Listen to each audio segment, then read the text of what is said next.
Hey folks, it's Jang here from ultimaterc.com, about to do an unboxing of the Traxxas Slash two-wheel drive Chad Hord edition.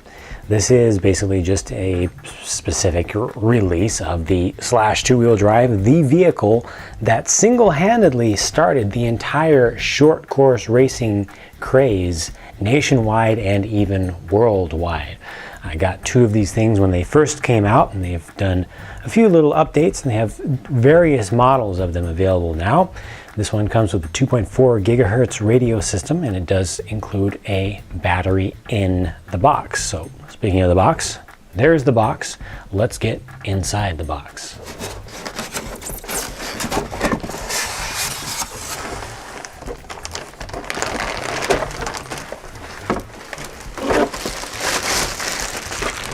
Well, there's the most important thing, the vehicle and its controller back in the back, but there were some other things that I took out of the bag, or out of the box, mainly this bag of stuff. So let me just go through what's in here really quickly first.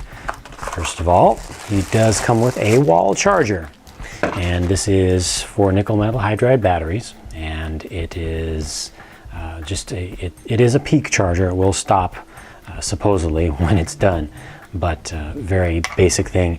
Half amp output on that. Comes with a couple of parts sprues with the leftover parts from building the shock, so it gives you some preload spacers, some alternate pistons, and also some shock shaft spacers. Here's another little bag that just has some extra body clips or body pins, a few extra screws here, and these are body washers that you can put underneath or on top of the body on the posts to help to save it from damage over time. And then you also have a couple of extra servo saver adapters here to fit different aftermarket servo splines. This here is the little tool bag that it comes with a handful of tools that are useful. Most of them will be useful for this particular model here, including wrenches, regular open socket wrenches, and some Allen wrenches, and these are for your turnbuckles. And here you've got the speed gear options that are included. So it gives you a smaller spur. The stock is a 90, this is an 86. It also gives you a much larger pinion gear here to just let you get the absolute maximum top speed. You don't want to install these and use them long term, especially that larger pinion, but they are an option to let you get the most speed just on an on-road speed run possible. This is a battery spacer for the long battery tray. It helps you to mount shorter batteries in the tray. And then they've got a decal sheet here. There's an instruction manual, and there's also a Traxxas catalog in there.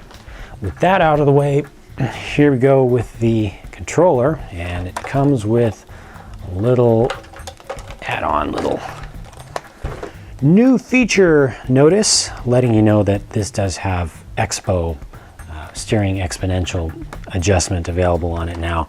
This is actually the 2.4 gigahertz TQ radio system that has a lot of hidden features in it that you can adjust not only your steering trim, but then there's this multi-function knob, and you can adjust what that knob does by using these two buttons down here. Inside the battery tray, there's a little cheat sheet. You can see this only needs 4 AA's, not the old 8 standard, so it's a little bit more convenient. And then this little cheat sheet actually shows you the menu, and they go into a little bit more detail in the full-on manual, but this just shows you what buttons to push and how many lights will blink on the controller to show you where you are in the menu system. And you can control your endpoints, your reversing, your dual rate, your exponential, and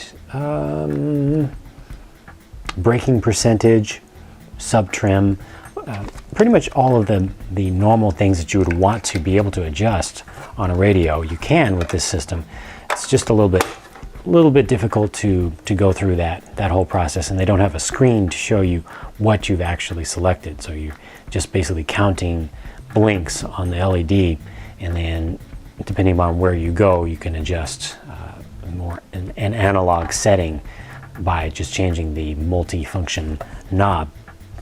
So with all that out of the way, here it is. Here is the Slash two-wheel drive. And as I said earlier, they've made quite a few different versions of this. You've got brushed editions, they've got brushless editions, they've got the cheapest one, I believe, still comes with the 27 megahertz radio. This one comes with the 2.4 gigahertz radio. So what you'll see here will not be identical to what you see in all versions of the two-wheel drive Slash, especially different ones are available over time. But overall, it's a short course truck. This is the one that really started it, and this is the one that all the others were based on in terms of their dimensions. And this really just launched the class that pretty much brought RC back from a real dip in popularity, especially electric RC was suffering. And it's the scale looks of these trucks that made them just so popular instantly. There were so many pre-orders for the Slash itself, and then other companies jumped on the bandwagon. The nice thing about it, it's got kind of scale looking tires from the side. You can see it's got nice tall profiles. It's using the same tread pattern front and rear. I'll look at these a little bit more closely, but then also you've got the full fendered design. So unlike a lot of RCs that have tended to be more optimized for performance, this was not so much optimized for performance and more made to look real, and they made it so that you can rub fenders, you can bump side to side. So taking the body off, and this body is moderately thick. I've definitely felt thinner ones, but I've also felt thicker ones too. Underneath there, lots more of these little extra add-on notes that they're giving you here. This one is saying, let's see, the suspension of your short course truck has been set up for off-road performance, and it's just showing you the some settings that you can do by changing out your preload spacers front and rear, and also changing the position on the lower mounts to just change your ride height and also your droop, and also changing the stiffness a little bit there. I've got a whole, whoa, haha, this is bad. I've got a series that I have done on Suspension 101. It's a video series that I came out with that tells you a little bit more about what those things do. XL5 easy setup tips. This is showing you that you have the ability to turn on a LiPo safe mode for the ESC, for the electronic speed controller there. So if you get a different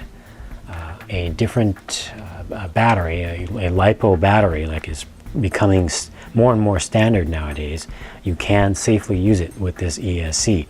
And then this is just telling you Traxxas connectors exist. That's just the style of connector that they use here. There's another one back here on the motor I'll take off, which is just warnings about not overheating your motor. Pay attention to your heat. Don't run through tall, deep, thick grass that's going to bog it down. You know, at full throttle, you're doing 5 to 10 miles an hour. Well, that's actually a very bad thing. We'll take a look at the motor. I'll talk a little bit more about that in a minute. But one thing that I noticed just a second ago was that this actually arrived broken. Boo! That is a freak accident, and I will have to get a replacement part for that, obviously, before this guy gets run. But fortunately, I got it from towerhobbies.com, and they are really good about taking care of problems that are not the fault of the customer. Traxxas also is very good about that, and they actually recommend that you contact Traxxas first if you have any problems with it. But you can still look at it from an unboxing perspective. All the parts are there and it will stand up on its own.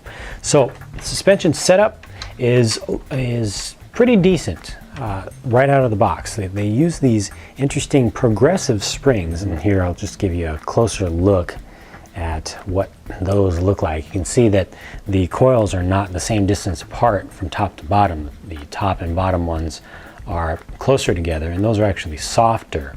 So in the initial part of the the range of motion as it first starts to compress here. It's softer, and the farther it goes, it becomes much stiffer pretty quickly.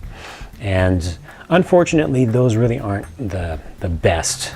There's already some progressiveness just from having the shocks at an angle, and this just dramatically adds to it. As soon as you get down that far, it gets really stiff. Really, the reason that Traxxas put these on here was to get a realistic look as the vehicle goes around and goes through turns, especially, and also when it's accelerating hard. So it's going to sag a lot in the rear when it's accelerating because of those soft initial coils on the springs, and also when you go into a turn, it's going to lean over a lot and then kind of stabilize itself. So it'll lean into those soft coils and then just kind of hold it there. It just gives it a more realistic look, like the real short course trucks, the full scale ones actually do. These are oil filled shocks all the way around. Unfortunately, you can fit other brands of springs on here, just linear rate ones, to make that a lot more comfortable to drive and more predictable really to drive.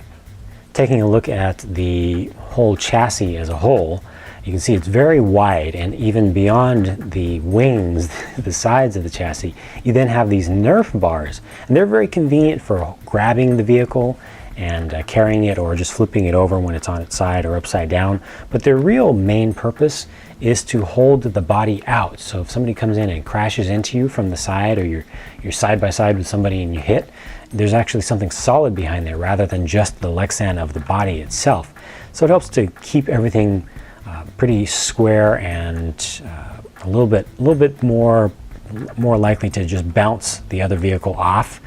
So you don't have as much of a chance of getting all tangled up with your tires and then getting stuck or flipping around. So it's supposed to make these more fun to drive with multiple of them together at one time. Most of the space of this chassis just is not used at all, though. However, what is used is the space over here where you've got an upside down servo mounted, and it is a waterproof servo, 100% waterproof, so you don't have to worry about that shorting out if you drive through puddles, or if you're even driving around in the rain. Just make sure that your controller is not in the rain. And then the receiver box over here is also waterproof completely, and this particular edition has the 2.4 gigahertz radio system in it, so it has a really short little antenna tube, and the wire actually only comes up this far, so you could cut the tube down further even if you wanted to. It's a nice little convenience. It just doesn't stick out of the body. It's much more safe. And then this is a brushed version. They do have a brushless, or multiple, I believe, brushless versions of the Slash have been released. This one has a brushed motor system. So here's your brushed ESC. It is also waterproof, and it's the XL5 edition, brushed only, and it does have as I mentioned, it does have a LiPo safe mode. So if you switch to LiPo batteries, you will be okay. And then here's the motor. It's the Titan 21 turn sealed can brushed motor. I know that's really distracting, having that wheel just hanging around there, but nothing I can do about it just yet. This motor is a pretty torquey motor, and it will give you some pretty decent speeds for a brushed motor. They have been known to burn out quite a lot, though, especially if they're used a lot. So definitely do pay attention to the little warnings they give you. Don't run it too hot. If it gets too hot, let it cool down. If it runs too hot consistently, change your gearing to be a little bit more appropriate for the area where you're running. Also, make sure that you don't run through anything that's just going to bog down the entire system, anything that is going to be just dragging the chassis through deep mud or grass. Grass is really the worst, especially green grass. The taller it is, the harder it's going to be on the vehicle. The transmission is brushless ready. It has metal gears inside.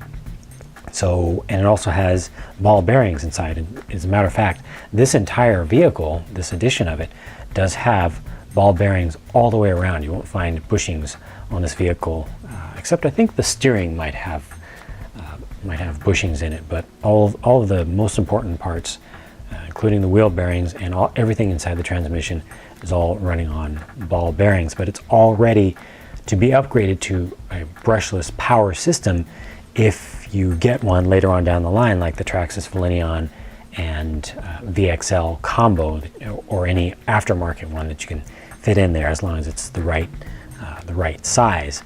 Again, at the back we've got these adjustable turnbuckles for your camber links. Big bumpers, both the rear and the front have these nice big bumpers. The front one has kind of acts like a skid plate also, so if you hit any large obstacles, it'll help to lift the vehicle up and over it. And those are mostly just for durability and to help the vehicle to be more survivable in crashes. It does include this battery right here. That was pre-installed right out of the box. It's a 7-cell Traxxas branded power cell nickel metal hydride unit, and uses 3,000 milliamp hour battery cells. So it's definitely enough to get you going. Pretty heavy these things are. They're going to give you about the same top speed as a 2-cell LiPo pack, even though this is considered 8.4 volts. That's the nominal voltage, and LiPos are 2-cell LiPos are considered 7.4 volt. Sounds like a big difference, but these will drop in voltage a lot more under power, and a LiPo pack will give you just more power from bottom to the top end, all throughout the RPM range. Here's just a quick look at the chassis from underneath, and you can see that it's spaced up, so the middle of it is high up, so that if you do go through something like grass, or if you're going over really rough terrain, there's a little bit less chance of you getting high centered, because larger rocks, you can kind of drive over them. They'll kind of scoot up here as the chassis settles back down, and then this will kind of act like another skid plate. Helps to prevent you from getting caught quite as much as if it had a full low center of gravity chassis. But the problem with this is the center of gravity. It raises it up high, and that gives you a lot of body roll and makes it not as agile as it could be. But this is the design that they went with, so this is what we get to work with for now. Here you can see the servo from underneath. It's the 2075 model. Again, waterproof. It does have a servo saver on it to help protect the gears a little bit. And these Slash rear A-arms do have a little bit of something very good called toe in. It's an angle where the tires are actually angled inward a little bit on the rear, and that's really good, especially for two-wheel drive vehicles, because that helps them to grab. They kind of work against each other a little bit to provide more force, to put more force into the ground and to grab it a little bit better. Also helps a little bit when you're in turns and you give it throttle and it's leaned over to one side. This helps to work against the natural tendency to spin out. Not helping you at all with the natural tendency to spin out would be these tires. They look great. They look awesome. It's a actual licensed, the Mud Terrain TA, designed from BF Goodrich. It's a licensed design, but unfortunately these are very stiff. Both the tread pattern itself just doesn't have a lot of give to it, and then the type of rubber that they use here is a little bit on the stiff side also. These are not good tires, I can tell you that right now from experience. Unfortunately, they don't really work well on any surface. The best place to use these is on pavement, on asphalt. They will still slip and slide a little bit depending upon the exact type of on-road surface, but off-road they just don't work in my experience. Even with a four-wheel drive vehicle, like the four-wheel drive Slash comes with these same tires and ready to run, and they're just not good. They do have a softer compound though. I think it's called the R1 race compound, and those work much better even with the same tread. I think some editions of the Slash, at least the 4x4, did have some editions that came with the softer compound, but these right here are the harder standard compound, and they just don't work, so that's unfortunate. But there you go, the Traxxas Slash two-wheel drive. This is the Chad Hord edition. Comes with the brushed motor, comes with the 2.4 gigahertz radio system. They have different combinations and permutations of brushed, brushless, 2.4 and 27 megahertz, depending upon which exact one you get. Coming up next, I have driven plenty of Slashes in the past, but I will now finally document the process and give you some good quality videos showing you just how this vehicle performs out of the box on different types of terrain, two-wheel drive version, and then I will be also giving you a full review once I'm done testing this out to just go into more details of what I thought about how it performed and its value in general. So be sure to make sure you're subscribed if you haven't subscribed already here on YouTube, the Ultimate RC Network channel. If you have subscribed, thank you, and be on the lookout for my next video, which will be coming up very soon. Talk to you again then.